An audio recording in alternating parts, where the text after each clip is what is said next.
Hey guys, just back with another progress update. Where I last left off, we had added the black to the pattern in the eye, so it looks more like the bug eye now that it was supposed to look like all along. Lots of people didn't know what that pattern was supposed to look like, um, so if I haven't mentioned it enough, it's kind of going to look like a bug eye, like it's going to have silver and black, and it'll have like a shine to it that'll be reminiscent of if you got really close up on a bug's eye. Um, anyway, I'll show off how that healed. So it stayed super black here.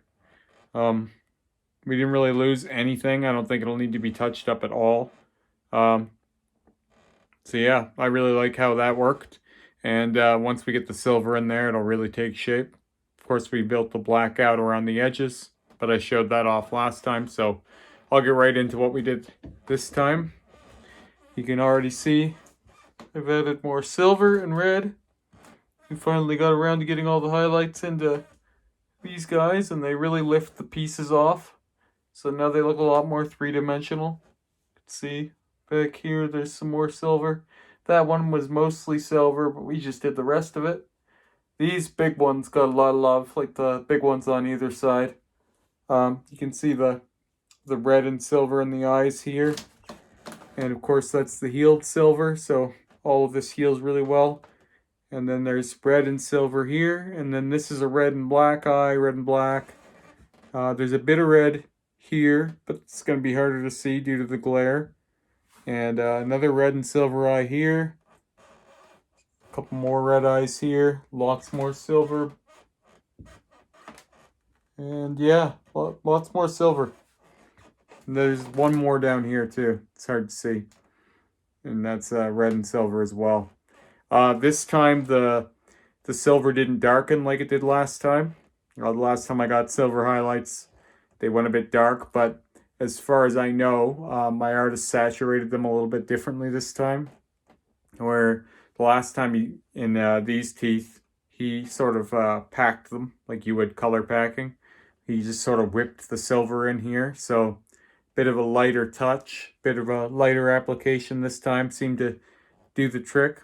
I'm pretty sure the red down here, and I think it's partly because the chest is blacker than the stomach is, but I think that the red down here is going to end up brighter than the red up here, which this red is still pretty good. You can't see it too far away, but it still looks pretty great.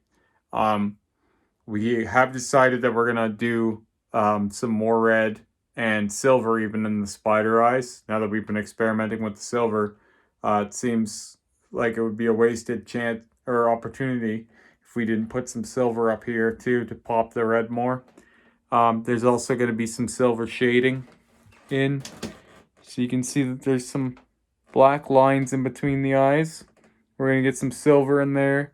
Try and play with some light in the chest just because it's quite a bit darker than the stomach, and rather than trying to go darker with dots and stuff, I think we've decided that using silver would be a better idea overall. So now that we have all this red and stuff done in here, the next steps are going to be a bit more complicated. First step, not so much. We're going to be adding the shading to this little baby tentacle down here below my belly button. Might be hard to see. It's basically just ghost lined out now. As I've said before, all of the stuff that we're doing with black on black has to be double lined for it to get really crisp. So we'll be relining it again so that it'll be bolder, and then we'll be adding the shading. There's a couple eyes in here in this tentacle, so that'll all be getting done next time. And then we're going to add some new pieces. We're going to be lining out some new pieces kind of in this area and this area. We have differing amounts of space to work with, so they won't be symmetrical, but we're looking to take up this sort of real estate, like from here to here kind of thing. So we'll be right in the armpit, but not necessarily armpit tattoos. It'll be, we're going to be doing some mouths, similar to this, but with a little bit more personality. Since it won't be a tentacle, it'll just be like kind of an opening. There'll be big, nasty looking teeth and all kinds of stuff. Rick already has some reference for it. I shot him some ideas, and he had no problem coming up with his own ideas on the matter too. So always a collaboration. But yeah, that's what we'll be doing next time. We'll be adding pieces into some of the last spots that we really need to flesh out in the armpit area. So those will be good sessions. I have had my armpits lined before.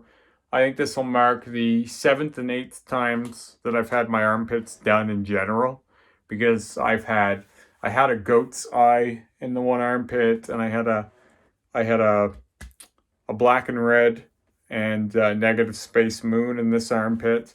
Then I blacked out the red from the negative space moon. Then I blacked out the moon.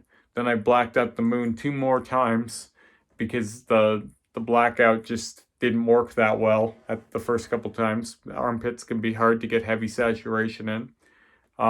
Same thing with the goat's eye. That was a bit of a challenge to black out. So my armpits are pretty black now, but they'll look good with a nice design over the black. Yeah, maybe it's the 5th and 6th. I don't know. It's some crazy number of times, especially since the armpit is one of those places that most people are so afraid to touch. It always weirds people out to know how many times I've had mine done, and just about any time I'm in the area, I go to black it out again, just because things can always be darker. Same as the nipples. But yeah, looking forward to that. Those sessions are going to be, that session's going to be kind of fun, but some sessions in a bodysuit project are more about just doing the work and less about fun. This one that I just had was quite a bit of fun, just because we were putting a lot of bells and whistles, getting a lot of fun stuff done. The color work over the black and the silver and stuff. Those are the sorts of sessions that make a big difference all at once, where a session like this coming week, or 2 weeks from now, is going to be just more laying the bricks down. So the session after that, I think we're going to be doing the silver in the eye. So that'll be that. And then I believe, because that won't take the whole session, we're going to get into either shading around the tentacles, dot shading around the tentacles, or else doing the purple in the tentacles. Rick and I have been talking about. He wants to use a purple silver. So it'll have similar shine to the silver that we have here, but it'll have a purple tinge to it. And we'll be doing that in the tentacles, the high spots, so that it'll brighten them up and it'll pull them away from the background. So I don't know how much of that we're going to do. I would assume for something like that, we're going to be talking multiple sessions, because it depends on where he wants to put it, but I think he wants to use it in and around the suction cups and in some of the high points in between the shading, so that we see that the tentacles are clearly a different color than the background. So then once that's done, I believe the tentacles will really pop off the belly and the sides quite a bit more. And I would assume that the session after that will be going back up to the chest.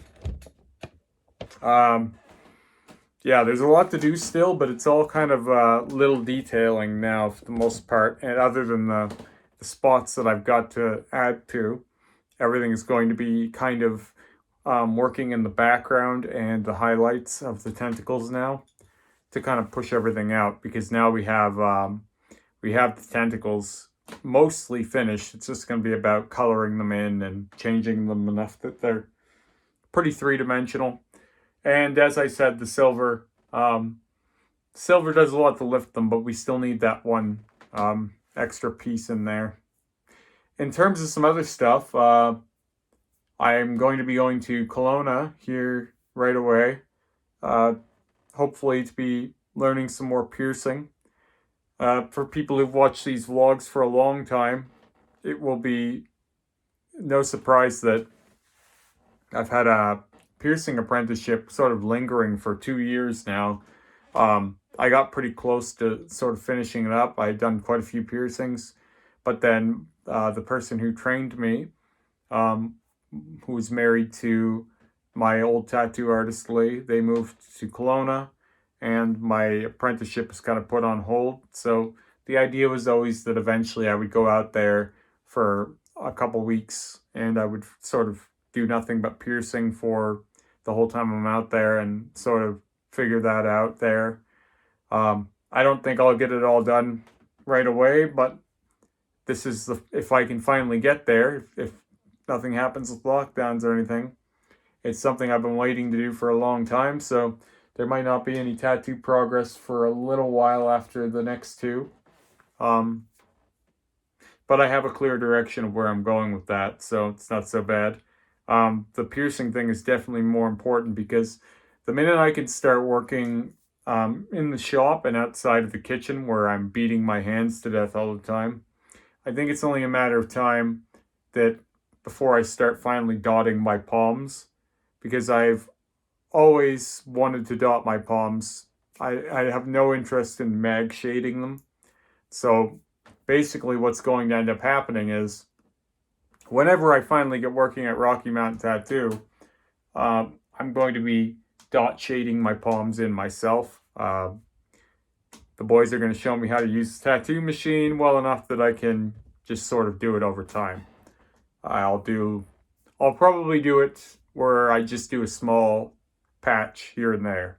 It'll be probably a couple minutes a day sort of thing, and I'll just pick away at it. As parts of it are healing, I'll be working on other parts of it, and it'll never be enough that I can't perform my job. And I think that that's going to be the best method to getting dotted palms. And eventually, from there, I'll go fix up places like the deep crevices of my knuckles. There are some spots that are hard to get with a mag, and I plan on getting those finally taken care of, also dotting them in, because my hands are pretty good, but there are some spots that need some love for sure.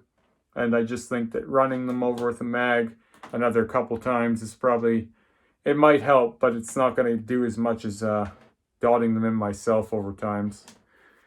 So yeah, those are some interesting things that I've got cooking up in the background.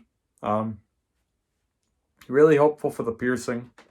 It's been a lifelong pursuit of mine, and I'm super excited to get started with that as at least a side gig.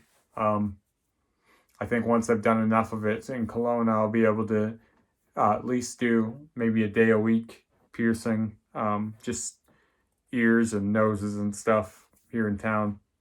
Anyway, I'll give one last look at all this stuff. So the red and silver is coming along great. It really lifts places like this piece here, really lifts off now with the silver showing the dimension and depth. And I think that the punches of red, once they heal, they're going to darken a bit. But I think it's all going to play up the eye really, really well.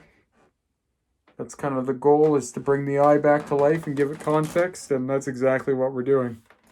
So I'll end it here so I don't ramble anymore. But yeah, let me know what you think of how the project's coming along. And if you like this video, make sure to hit the thumbs up. Likes help a lot more than you think. And I'll talk to you guys again soon.